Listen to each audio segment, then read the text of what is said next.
Magandang araw. Luto po tayo ng ginisang corned beef.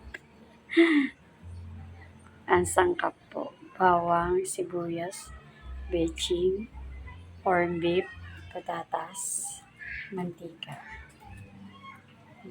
Mainit na po ang mantika. Lagay na natin ang bawang.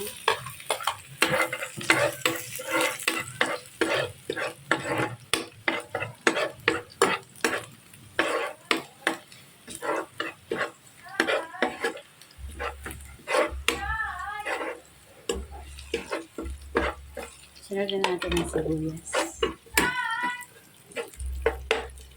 Kailangan po natin maluto. Bawang at sibuyas. Pwede na ilagay ang corned beef.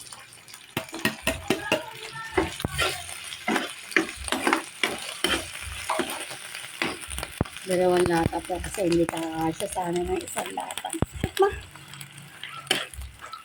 Hayaan natin maprito-prito. Lagay na rin po natin ang ahas.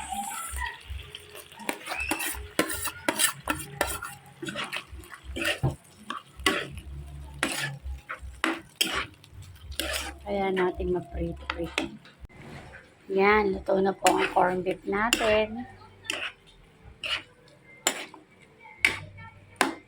Pwede na po tayong kumain. Bye!